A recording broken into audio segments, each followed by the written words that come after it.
FM.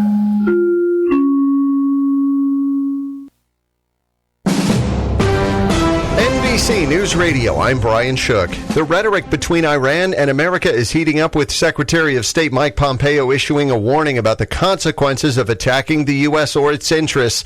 Pompeo said any attack would be met with a swift and decisive response. With the stock market in decline for multiple days, all investor eyes are on trade talks taking place between the U.S. and China. President Trump has threatened to raise tariffs on Chinese goods on Friday if a deal isn't reached. The Justice Department is giving Deputy Attorney General Rod Rosenstein a proper farewell. Rosenstein appointed the special counsel and oversaw the Russia investigation. Attorney General Bill Barr called Rosenstein a man of great integrity. Exceptional intelligence, sound judgment crafted from experience, composure even under the most intense pressure and scrutiny. Former Attorney General Jeff Sessions said Rosenstein is one of the top Justice Department leaders in U.S. history. Brian Shook, NBC News Radio. California headline news: 108 federal charges filed today against 19-year-old John Earnest, the man accused of the mass shooting at a San Diego area synagogue last month. One charge for each of the victims in that shooting. Prosecutors have not decided if they will seek the death penalty. Governor Newsom says he wants to solve the state's homeless problem. It's one of the areas where he's increasing spending in the proposed budget for the upcoming fiscal year. Newsom revised his estimate to $213 billion in an announcement today. More than 200 Sonoma County doctors are banding together to urge Californians to get vaccinated. The group also urging state lawmakers to close loopholes in the 2015 vaccination law. Golden State Warriors forward Kevin Durant has a strained right calf. He'll miss Game 6 of the club's playoff series with Houston. Durant will be reevaluated next week. Mostly cloudy skies statewide with a few showers along the southern coast. Jeff Munn, California Headline News. Another tip from First 5 California. Did you know that children who know more than one language demonstrate greater working memory, reasoning, and problem solving? If you speak more than one language, share it with your child. More at first5california.com. They say that if you want to know a person, you should walk a mile in their shoes. Same thing goes for tires. Except Firestone knows it's not just 1 mile, it's many. With the industry-leading 90-day buy and try guarantee, you can test drive our tires for 90 days. Then if you're not fully satisfied with them, we'll refund or replace them for you. Whatever you drive, drive a Firestone. Conditions apply. See FirestoneTire.com for details.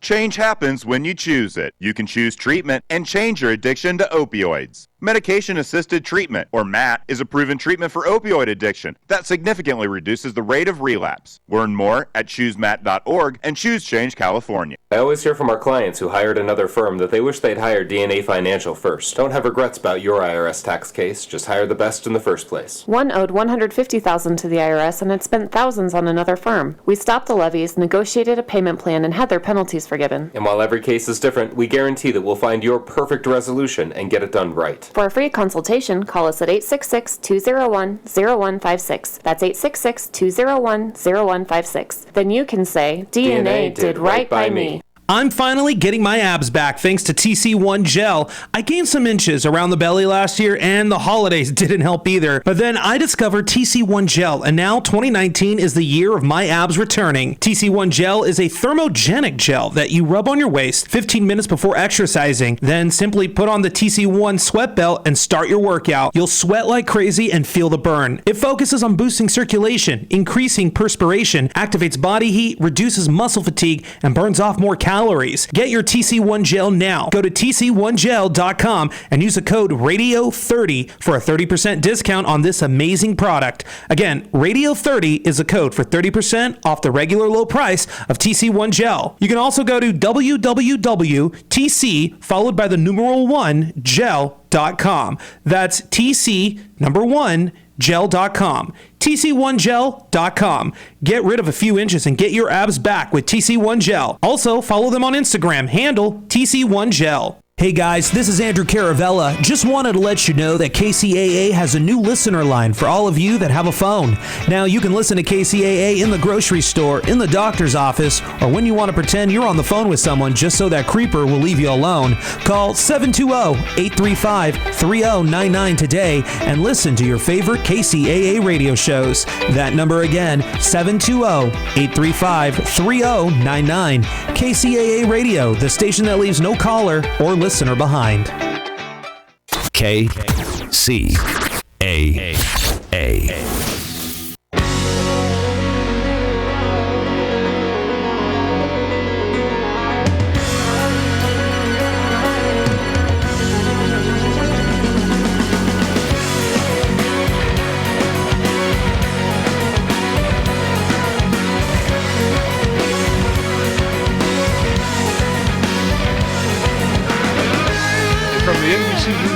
Broadcasting studios of KCAA 1050 AM, 102.3 FM, and 106.5 FM, located in beautiful sunny California. Thanks for tuning into the Water Zone. But you know what? I lied. It's not really sunny out today. It is not at all. No. Yeah. I should maybe take my sunglasses off during the day. Yes, you noticed I got the sleeveless sweater on here. I even got my glasses on. I couldn't see that. Well, anyway, good afternoon, everybody. Hope everybody's having a good late afternoon, early evening. I know I'm enjoying the day. Yeah, it's beautiful, actually, and, unusual weather for this time of year, right? Yep. For us, and it's been like this for a week. Yeah. I can't do things around my house because they think it's going to rain. It is going to rain. I know. If weathermen think it's going to rain, it's going to rain. And my problem is my wife thinks that I should go do it in the rain.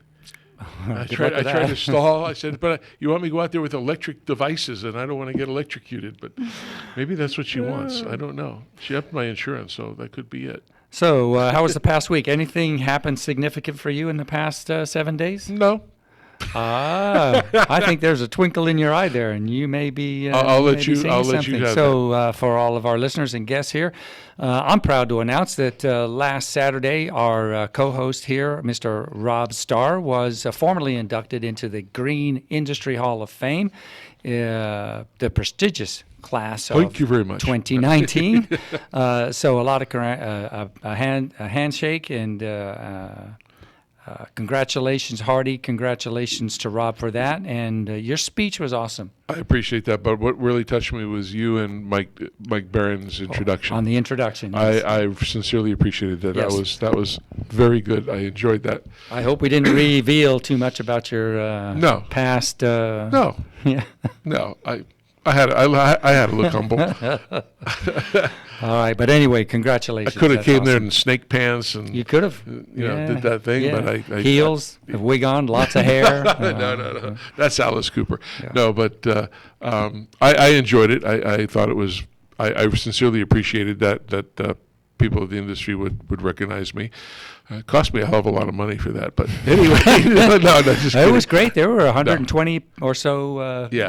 People there that were with the other inductees and very notable. I joke, but very notable people. I was very proud to be with a group of professionals in that industry. And I said, I've only been doing this for 16 years, 17 years. It's not like those guys who are born into the family and took over the business and did that for like your whole career. I mean, it's, it's not me. It was funny because our boss asked me at the table. He said, "So how many careers have you had?" And I said, 2. I said, one was when I was younger and doing the music stuff, and then I, was going to school during that period, got my 2 degrees and all my other stuff, and wanted to go in the real world because music can last a long time, but sometimes I like the science stuff. I mean, I've always liked the science stuff since I was a little kid. Right. So that was my thing that I always wanted to do, and I've done it, and I'm still doing stuff, and I enjoy that. So anyway, thanks to you again, to Mike and all of Toro, Mr. John McPhee, our head of our division, Dan Winterton and Mike Barron, yourself, and also Dave Armentrout for being there in support, and all the wives. Yep, all the wives were there. That was it was kind of fun. Can I get another one next year? Yeah, probably. Only kidding. So thank you again. Anyway, we got a great evening. Huh? It was a great evening. It was a very nice evening, and I appreciate that from everybody. So thank you for bringing it up. I didn't toot my own horn, so certainly I do appreciate that. But you know the joke on the award, right? So I didn't see. Did somebody write a joke on your award? No. I thought I gave you the plaque. It was clean when I gave it to you, man. So you can't look at me. But I thought it was going to be a plaque with a bunch of writing on it, and it was like an 8x10 picture of me. You. Yeah, and on the bottom 8x10 glossy. Yeah, on the bottom it said the Green Industry Hall of Fame and Lifetime Achievement Award. And so when I was going home with my wife, she says, "What are you going to do with the picture?" I said, "Bring it home." She says, "I don't need a picture of you. Just bring it to your office." Bring it to your office. If you leave it at home, she'll draw a mustache on it. Yeah, but I understand why they did that, because that's what you hang up so everybody in the hall and can tell. That's right. Well, that's your copy of it. Yes. There's a version that exists on exhibit in the actual. Do I get royalties like my music stuff? Yeah, you dream on, buddy. Okay, it's dwindled. Well, anyway, we got our usual guest, but she's a special guest and will always be in our hearts. She's the purveyor of Maven's Notebook, Miss Chris Austin. Hey, how you doing, guys? We doing fine. Hey, congratulations on your award. Thank you very much. I sincerely appreciate that. And it was strange to me when they first sent the letter to our divisional head and copied me on it. I didn't know what to say, and like I said, I felt I didn't deserve it. No, you went around trying to find out who did the nomination for you. Did you do this? And when you come into my office, did you do this? Immediately it was like, my mom got after me for something, so it was like. Well, I figured if anybody would know, it would be you. And I did thank Margot and her organization for that, and so I didn't even realize George was in it also. Smokey was in there. Yeah, he is. Yeah. So that was good. So yeah, we had a great time on Saturday, and bought everybody drinks, and it was a good night. I couldn't get them to talk after that. They all fell asleep at the table. No, only kidding.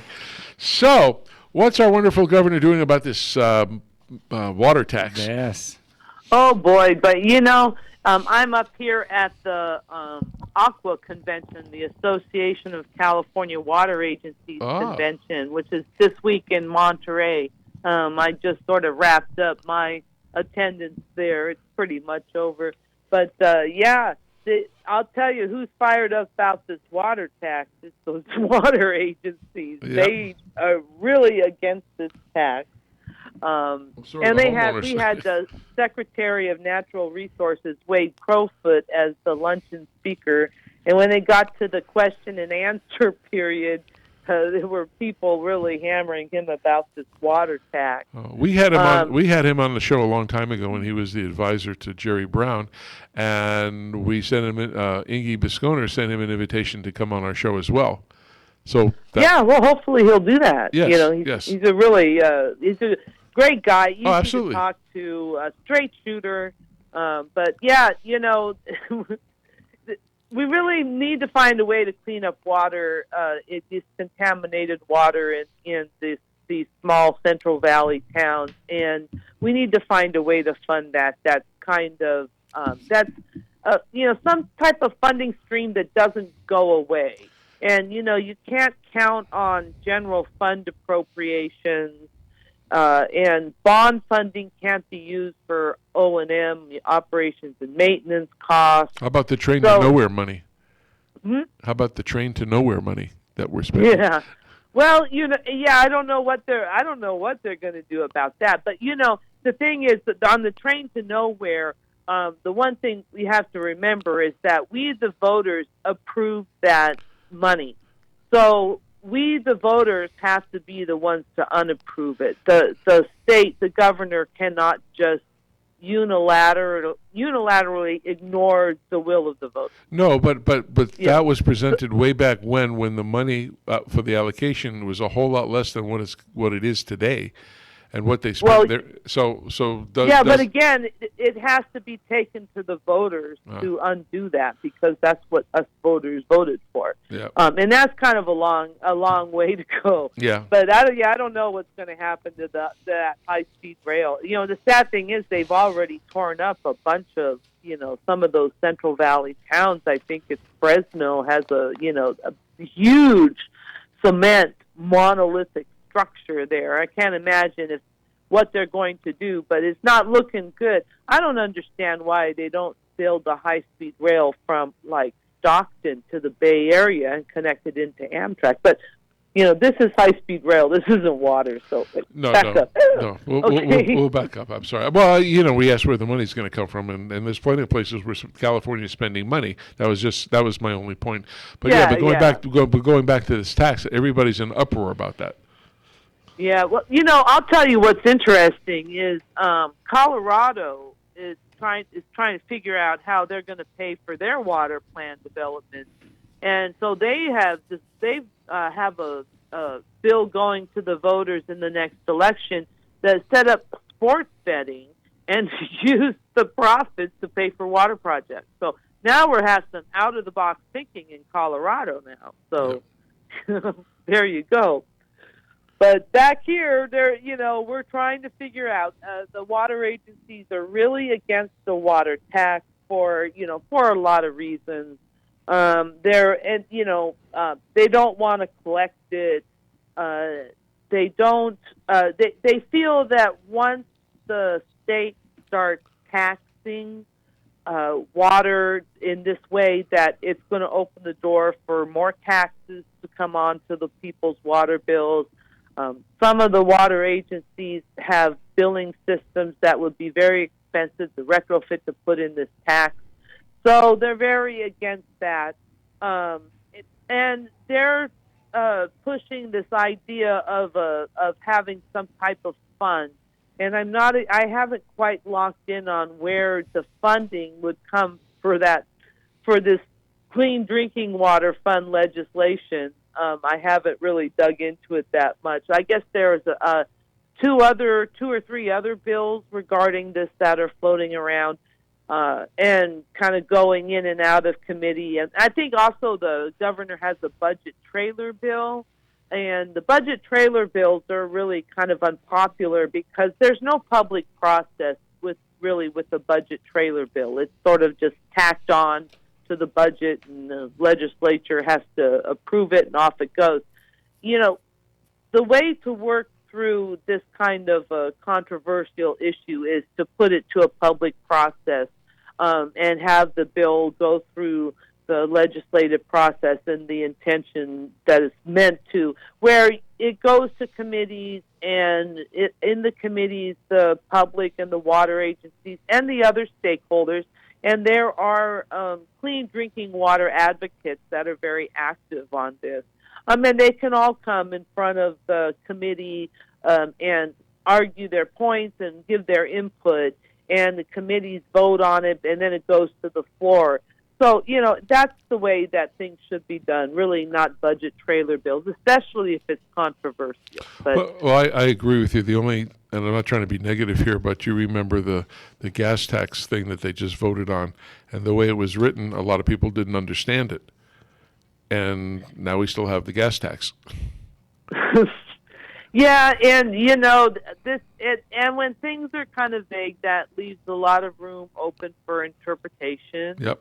And allows interest groups to push various things, and sometimes making things as confusing as possible is one way to to obfuscate the issue and to make the voters confused so they don't pass it. Yep, and me, I live for chaos every day, so.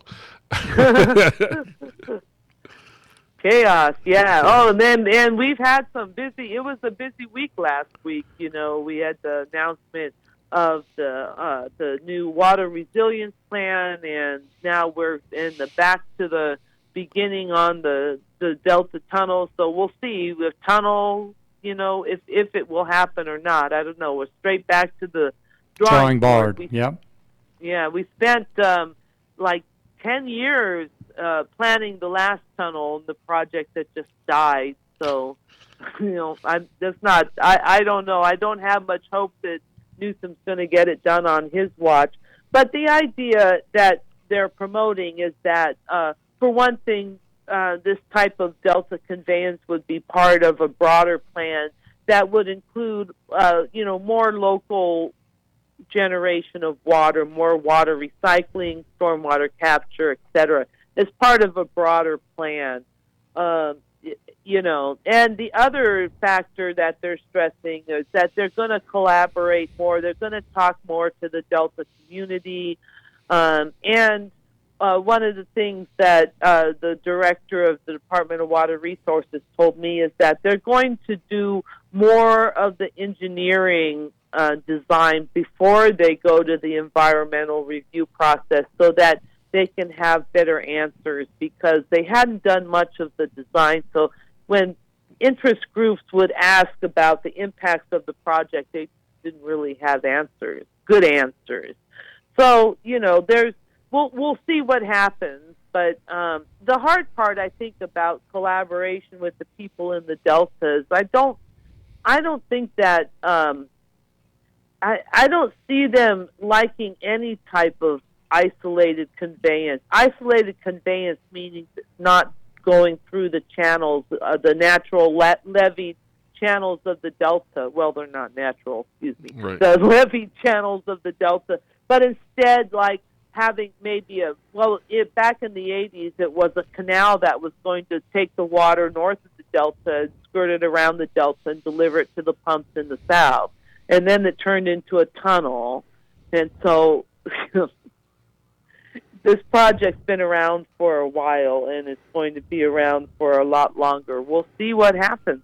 Yep. Yeah, there's a lot more activity now that we're seeing, at least at the state level. I mean, regardless as individuals, what side of all of these issues and projects and efforts you're on, right?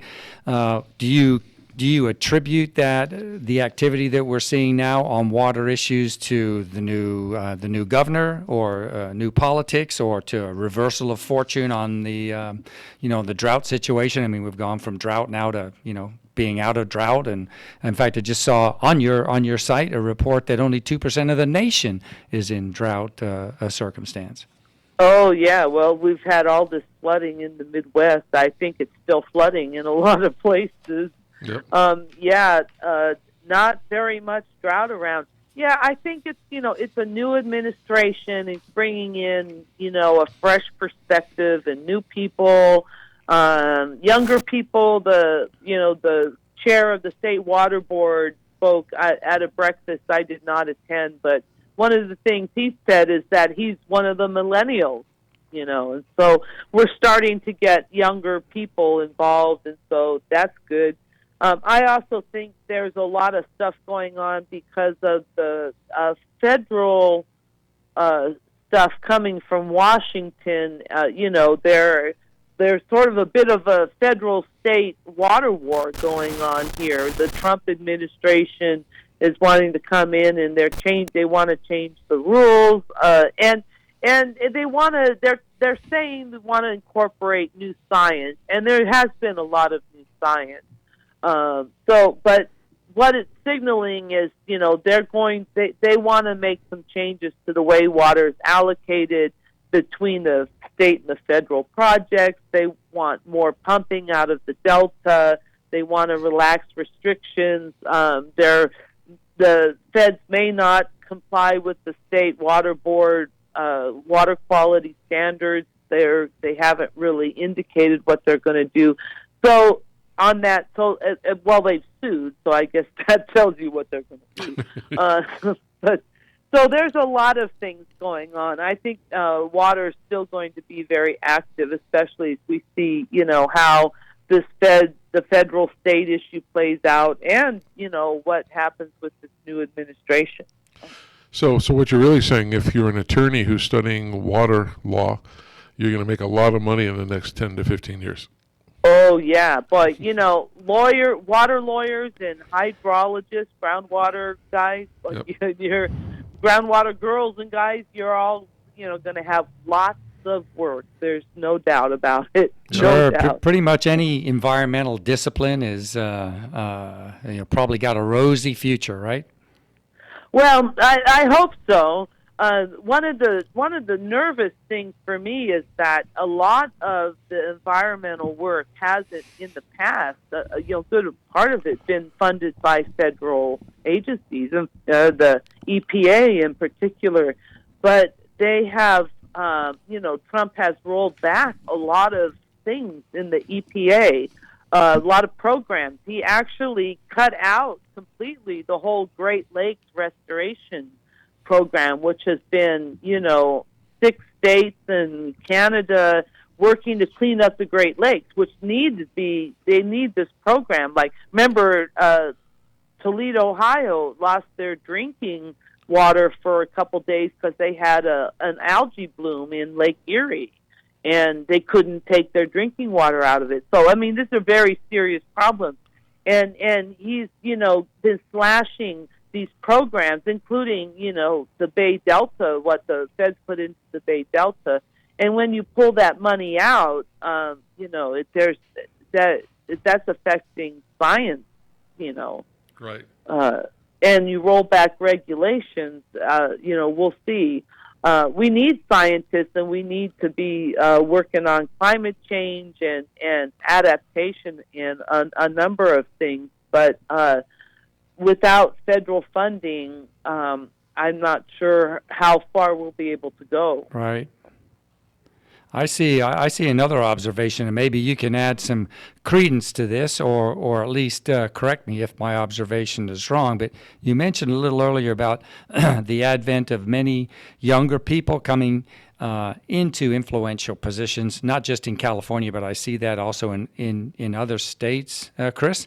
And they just seem to have a little broader outlook onto other water issues, like wetlands restoration and groundwater and all that.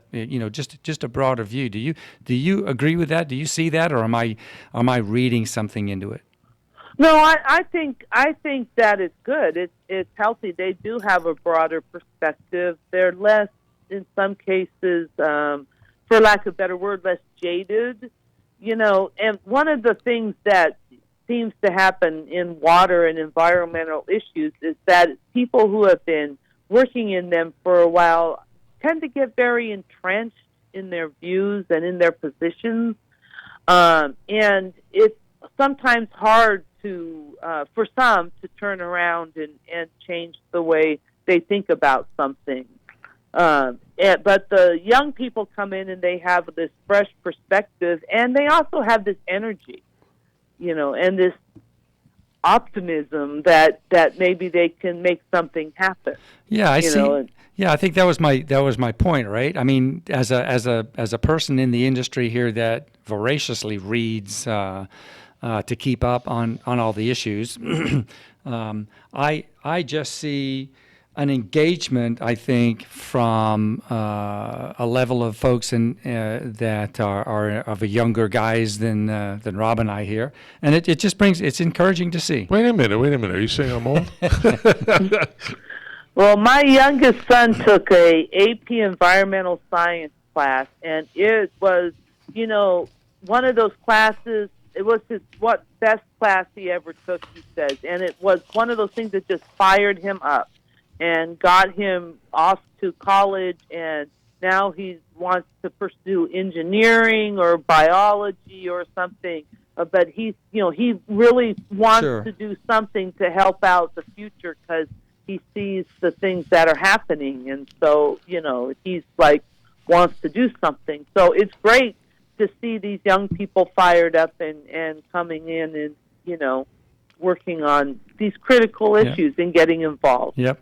Great sustainability efforts going on as well, and there's a lot to be encouraged by. But Chris, we'll see what happens. But we're getting near the bottom of the half hour here, so we're going to break for a couple of minutes before we come back with our exciting guest for the second half of the Water Zone.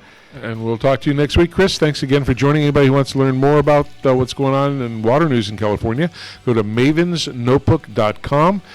You can subscribe to her blogs. products and stuff. It's the greatest lady in the world who knows everything about water in California. Have a great. Well, thanks, guys. Okay. Have a great week, Chris. Thanks, Chris. And we'll be Thank back. you. And we'll be back in just a minute. Just a couple words from our sponsors, and we'll be back here on the Water Zone with Rob and Chris.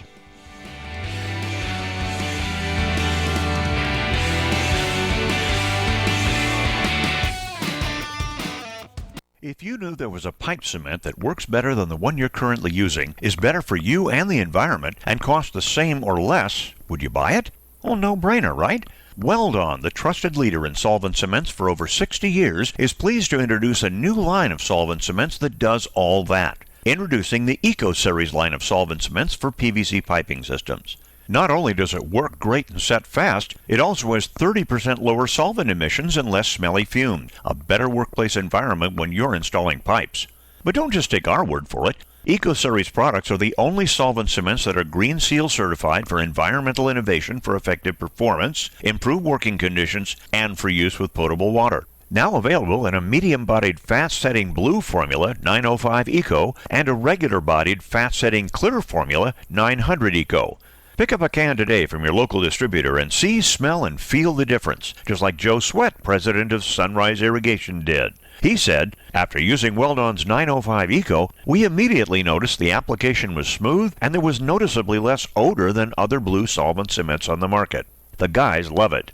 To learn more about Eco solvent cements from Weldon, visit the website at www.weldon.com or call the technical service hotline at 877-477-8327. That's 877-477-8327. Time to take a water break and talk some water. Irrigation. Such a refreshing topic. As more and more markets face water restrictions, your customers may be hungry, or should I say thirsty, for water-saving products. For new installations, add options like drip irrigation, controllers that respond to weather data, pressure regulating heads, or heads with check valves. They all provide easy ways to differentiate your bids and win more jobs. Or for an extra stream of revenue, offer existing customers upgrades like high-efficiency nozzles, rotary nozzles, or Wi-Fi based controllers. Because when you help your customers save water, you make a world of difference for the earth and your bottom line at the same time. We'll drink to that.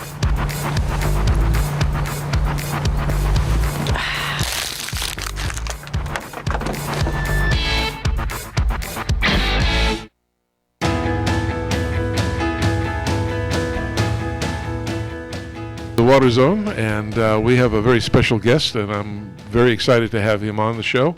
And I'm actually going to see him in another month. I'm going to be on a panel that he's doing in New Mexico. But let me introduce this gentleman. I'm very excited all week. In fact, everybody at work was very excited about this. Yeah, and us to both of us and the folks at the office as well. Yep. So what we have is a gentleman named Dr. Jonathan Overpeck. He's a globally renowned climate scientist and researcher who co-authored a Nobel Prize-winning report along with Vice President Al Gore. So he sticks with the big guys, and he'll be he's going to be a guest here tonight, and we appreciate that. He's the dean of the School of Environment and Sustainability at the University of Michigan. Dr. Overpeck has published over 200 research papers, and his work has alerted us to the risk we face in managing water and other resources in the face of climate change, and has provided important insights into past climate variability and change in the Southwest and globally. So, Dr. Overpeck, a big welcome from Chris and I here and everybody at our company, the Toro Company. Welcome. Good evening, gentlemen. We appreciate it. So I guess to start off, so for our listeners, why is climate central to our inhibited planet? Can you say that again, please? Why is climate central to our inhibited planet? Well, about everything we do gets impacted by our climate, which is the long-term average in weather. So as the climate varies, so will weather, in particular weather extremes, but also the amount of average water we get, say, from rain or snow. And if we start changing the climate, we start getting effects on everything we do. Right. And one of the things that makes it difficult is that we are tuned to certain, we call them climate normals. and we're used to, say, temperature varying within a certain bounds and rainfall and snowfall.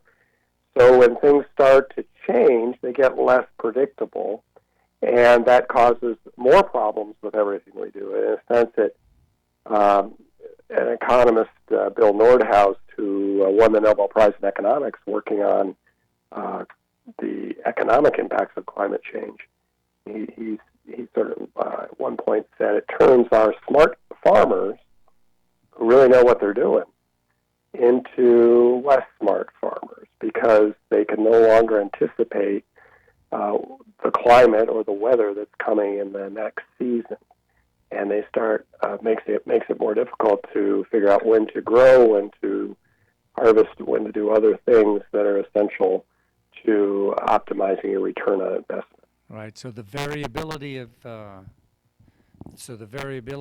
the impacts and influence of climate change just adds another level of uncertainty for the farmer. Yeah. Yeah, and it's not just the farmers, but I think the farmers, of course, are the real heroes for our food supply, and it does make it harder. And I know in some cases it's not so bad if you're doing irrigated ag, but we still farm a lot without irrigation. In places where we do irrigate, we're using water that is becoming less plentiful because of climate change. In other words, the water that's flowing down rivers such as the Rio Grande or the Colorado, the flows are declining because of global warming.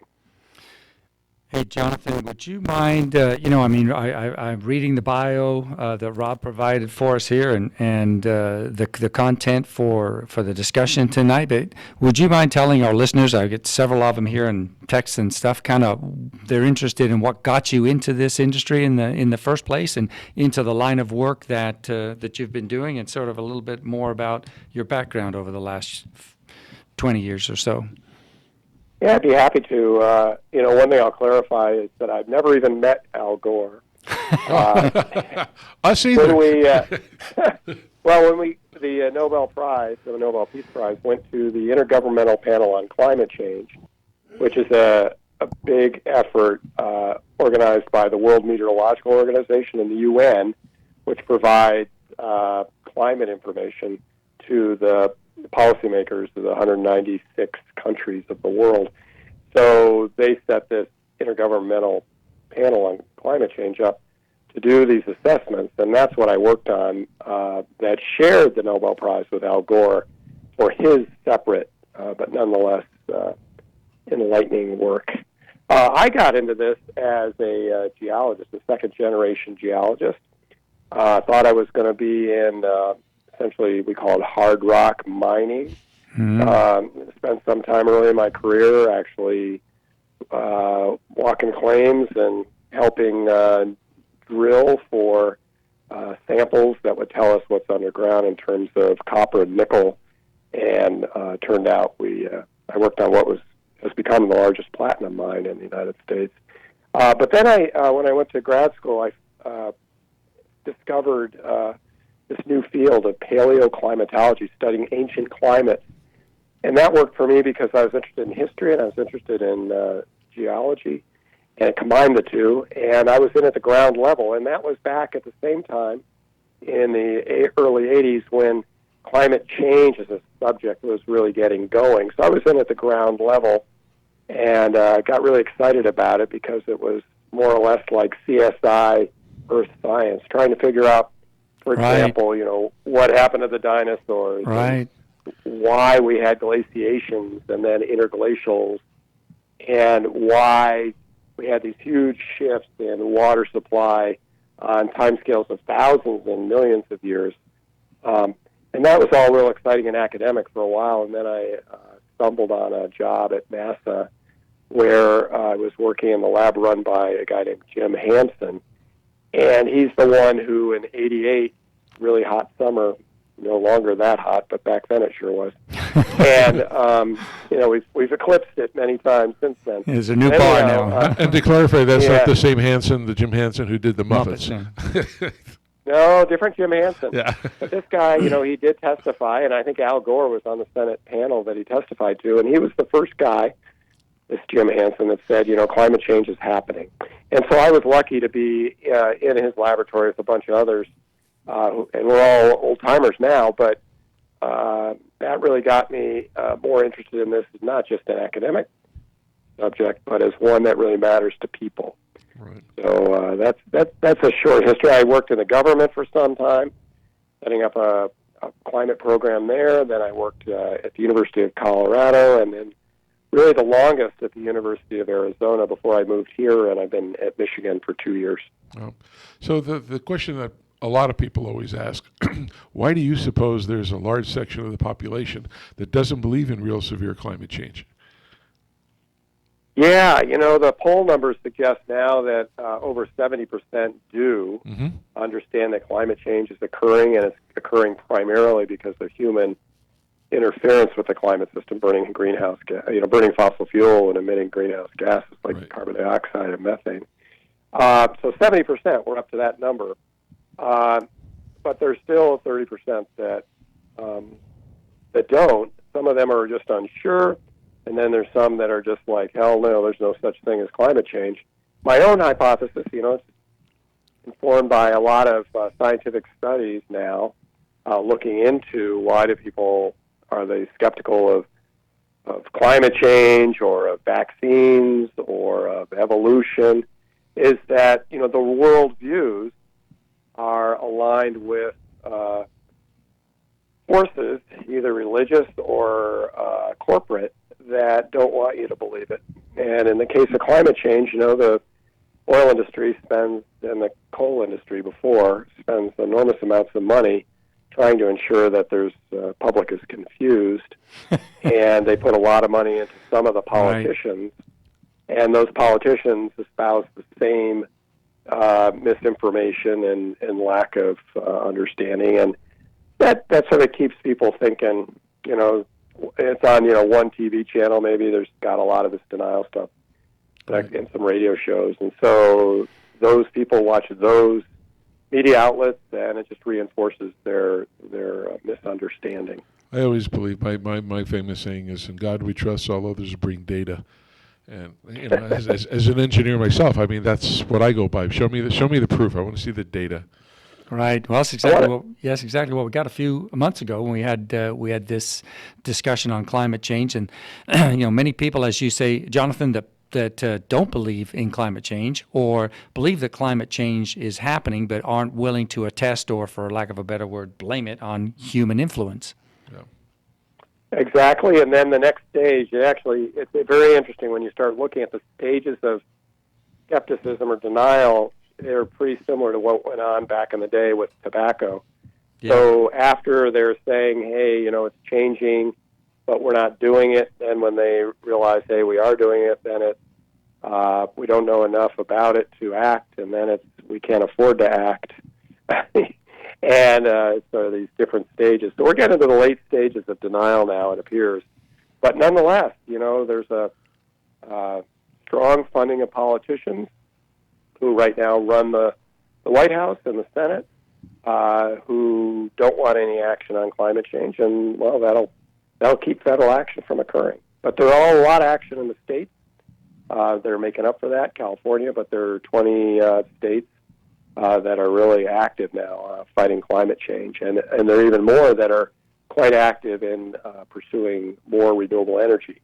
Renewable energy is not just good for climate change; it's also good for cleaning up the air, because the biggest source of air pollution is burning fossil fuels, and it's turning out in some states, particularly the southern states, for solar, and the northern and Great Plains for wind. It's turning out to be cheaper than even natural gas. So, it's the market forces are going to drive this in the end, I suspect.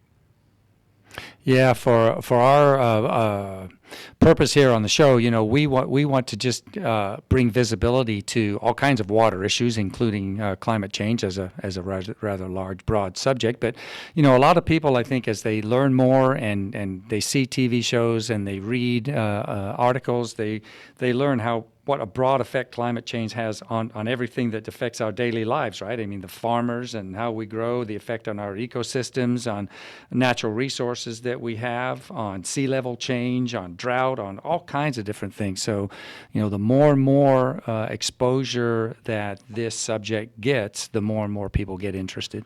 Well, we all believe the world is warming, and shouldn't we be expecting more intense hurricanes and floods? We're starting to see that. Yeah, that's a big change. Now is much of what was predicted back in the day of Jim Hansen doing that first Senate testimony. He was saying, we're seeing the global warming, and then there are going to be all these other things that are going to occur. Well, now, fast forward to 2019, those things are happening, and they've been happening, and I think that's one of the reasons why we're starting to see a lot more Americans and others around the world believing it's a problem, because they are living through these changes. They're seeing hurricane firsthand, being much stronger and also raining a whole lot more. They're seeing these droughts like the ones that grip the California and the Colorado River being much worse because of the warmth. They're seeing the red tides in the Gulf of Mexico because the rain is coming down more intensely and there's more runoff. They're seeing the floods right now up in the Mississippi, upper Mississippi, and the Great Lakes region. It's really, because it's been raining more and snowing more on average, but it's also because the atmosphere holds more moisture as it warms. When it rains, there are greater odds that it's going to rain harder. And in the Great Lakes, we've seen about a 40% increase already in the heaviest rainfall. And in the New England, it's been even more. And that's one of the reasons these hurricanes, it's not just the wind speeds that are being supercharged by the warming ocean, it's that they're so loaded with moisture now that when they come ashore, there's just going to be a whole lot more rain, and that translates to a whole lot more flooding and negative impacts that we see on the TV. Yeah, we were just talking with our weekly guest we have on here, Chris Austin from Maven's Notebook, which is a premier resource to go for water information, especially here in the West and in California, not just water issues, but political issues surrounding that. Part of the discussion we had earlier was, hey, the fact that we've just, been through this latest drought here in the West, which was huge, and now by a fortuitous turn of events, right, where we've just had one of the wettest winters on record, as well as the severe weather we're seeing across the country just this past week, right?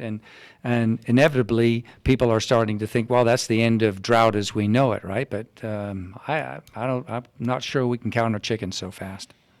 No, and you can't. Especially all you have to do is look at the two largest reservoirs in the United States. They're both on the Colorado River, Lake Powell, up there on the border between Arizona and Utah, and then Lake Mead, sort of a little further south between Arizona and California and Nevada region. And both of those are less than 50% full. And that means we're still very much in the drought. And because we're presently over-allocating the water, that means that even though we have this fabulous snow here in the upper basin where the runoff comes from, we won't really fill up these reservoirs very much this year.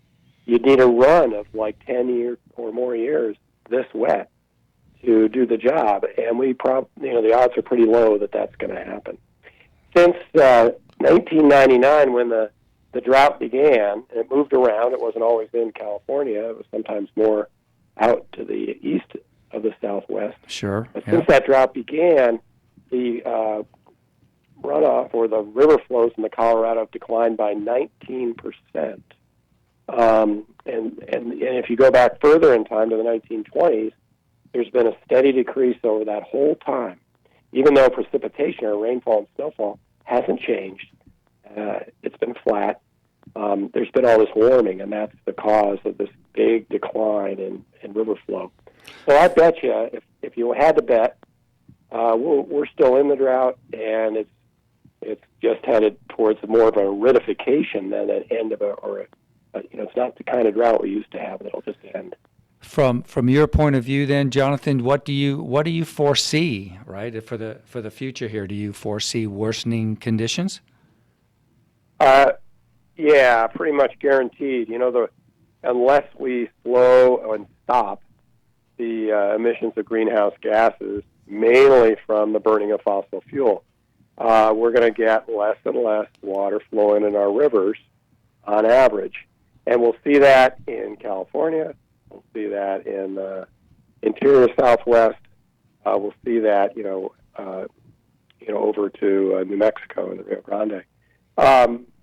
And the reason I have confidence is, there's some things in climate science that are really well known, and there are other things that are less well known.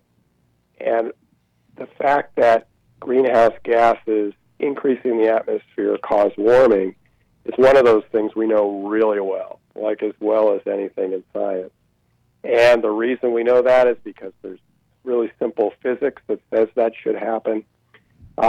And then you can actually see it in the thermometers, and it's unequivocal in the observations. You can see the patterns across the globe that you would predict should happen from the physics are happening. All the models we have agree with the observation. So that all combines to say, well, it's pretty much a sure bet. You could bet your house that we'll continue to get warming. And if we continue to get warming, it's going to continue to knock back the flows in these rivers. Whereas what's going to happen to precipitation, we don't really know. Right. In some places like the Great Lakes, you can be pretty sure it's going to keep going up. But down in the Southwest, you're right on that edge between the real dry belt and the wetter belt up in the mountains. And it doesn't take much of the movement of that, where the jet stream and the storms are in the winter, to really change things. But right now, averaged over the last 100 years, there has been no change in precipitation. And so the best bet is we're not going to see a big change in precipitation in the future. That's what Mother Nature's telling us. But as the models, yep. No, go ahead. Go ahead. Well, the models, you can find pretty much any answer you're looking for. Sure. Some models say the headwaters of Colorado will get, in the Southwest, will get wetter. Others say it'll get drier. But, all of them agree it's going to get warmer. And there'll be less snow, less runoff. As we here in California live through the latest drought here in the West, what is the current perception of the availability for water for the Colorado River? Because we rely on it here in California. And why is the projected temperature increase critically important to so many of the states surrounding us, like Nevada and New Mexico and so forth? Well, there have been a bunch of studies now that indicate that, as I've been saying, that the reason we've seen sizable flow reductions already in the Colorado is more than half caused by warming. And if you take all these studies and get a best estimate of how much flow reduction you get for every degree of warming, it's like 5% or so, plus or minus. And we're expecting the Southwest, if we keep burning fossil fuels at the rate we are now, sort of business as usual, will warm the Southwest up by up to 10 or 12 degrees Fahrenheit. So you can do the math. It's over 50% reduction in the river flows. Right. And that's not looking at sort of the extremes of our projections. There are some models that say it'll be warmer, and there's some of our calculations indicate that the estimate of the amount of flow reduction per degree warming could be even larger. Then the other thing you got to factor in is that the West, including California, is the drought country. Sure. But particularly the interior Southwest, where the Colorado is. And so we've had droughts in the last 2,000 years. Fortunately, we have lots of tree ring studies now that tell us that there have been multiple droughts that have lasted more than 20 years. And the longest we've seen in the last 2,000 years occurred during Roman times. It was 50 years long, with only 1 year above average. And so that's occurred long before humans were messing with the climate system. And that same natural variability we feel until we know something that tells us we're wrong, that same natural variability could play out in the future. So we could get this long-term drying out because of warming due to humans, and that could combine with a long drought and, precipitation deficit. And that would add another 15% reduction in river flow during that drought below normal. So you add these numbers together, you can see that, by the middle of this century, we could be down 50%. By the end of the century, we could be down as much as 70 or 80%. And that's pretty scary. But what's the good news? The good news is that we know about these things now. It's like we're going to the doctor, and the doctor, you have some bad problem, you know it's not good, and the doctor quickly tells you, hey, I know exactly what it is, and I know exactly how to cure it. All you have to do is this. And in the case of these big flow reductions due to temperature increases, all we have to do is reduce the greenhouse gas emissions. We have to stop burning fossil fuel. Right. Well, and that last comment is, for Rob and I looking at each other, great segue, right, to, if you don't mind, let's take a little forward-looking view, right, and kind of get some comments from you on kind of what is the stuff that we have to do, society, the United States in general, our government, private companies and all that stuff. What do we have to do looking forward to sustain our environment and, all the effects on our economy and agriculture and all that kind of stuff? What are some of the things that the industry is thinking about? Well, the biggest thing, as I've been harping on, without any doubt, is getting out of fossil fuel. Right. Just as we got out of, steam over 100 years ago, we got out of horse and buggies. Now we have to get out of fossil fuel. Fossil fuel, as I mentioned, not only is the primary cause of the global warming and all the other changes that are now racking up, multi-billion-dollar bills every year. It's also the leading cause of air pollution and air pollution health problems and death. And turning out that renewable energy is cheaper, not just cleaner. So that's the primary thing we have to do. But it gets start thinking about it. There are other things in the agricultural sector. There are quite a few emissions coming from, say, cattle. And there are probably ways we can start feeding ourselves, not really changing our diets all that much, but reducing the greenhouse gas emissions. I like to think, not all my colleagues, but I like to think we can still live the life we want to live. We just have to make smarter decisions and use technology like renewable energy to do it in a way that doesn't destroy the planet much faster while we're doing it. So think about it this way, we can live our lives and have a good life, but we shouldn't be destroying the opportunity of future generations to do that at the same time. Right. We should be trying to live our lives and good lives and leaving the planet in a state where future generations can do the same thing. Yeah. Well, I heard some people in California are spending millions of dollars to help the farmers grow plants which absorb the carbon and help move it into the soil where it can be stored long term. And they're calling this high-tech farm soil. So you think that's kind of a good start also to assist?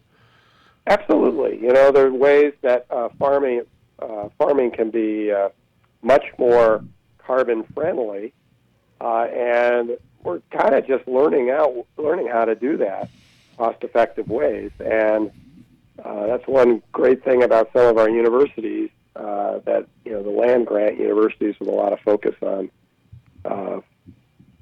farming and growing, ranching as well, is figuring out how to do this. It's how do we manage our ranch lands, how do we manage our farms, and how do we manage our forests. All of those can, in essence, take up more carbon and release less carbon to the atmosphere if managed right. Yep. And California is totally in the lead on this, no doubt. Well, we had a lot of it. We had a big increase in wildfires out here in California, so that's a problem that we're going to see. And then clearing those out from all the dead things. I mean, we need to do that. Yeah, the old issue of zombie trees. Yeah. It could get a lot worse. And when those fires, obviously, the first thing you think about are those poor people living in those communities. They're the ones we really feel sorry for. Right. But we're also getting a lot of release of carbon when that happens. We're also messing with our water supply in many cases. We're hurting animals and plants that people might value, environmentally or for hunting and recreation. So what I believe is that we'll start putting money on those values that we're getting out of forests, and that money can then be used to manage the forest more carefully so we don't get the big catastrophic fires. Right. And again, that's already happening in California. It's not happening very much. It's just sort of like in the developmental stage, but it's real promising for the future. And also having people kind of stay away or move, don't start building near there and making all kinds of things. Anyway, we're going to be up against our 7:00 NBC news, and Dr. Overpeck, we certainly appreciate you coming and taking the time to be on our show. I'm very much looking forward to see you in a couple of weeks in New Mexico. Yep, all the way from Michigan, by the way. So you're up a little late tonight. Yeah. Oh yeah. But my folks are lived in New Mexico, so I go there a lot, though, so I'm looking forward to that and seeing you there, too. Great. Well, thank you again, and you're more than welcome anytime you want to come back on this show. And I'll see you in a couple weeks. So thank you again. We certainly appreciate it. And to all our listeners, make sure you do the most important thing this week, think blue. What happened, Chris? You didn't join me. I did. Think blue. Here we go. Jonathan, thanks for being on the show. Thank you, sir. Have a good evening. All right. Good night, everybody. We'll talk to you next week.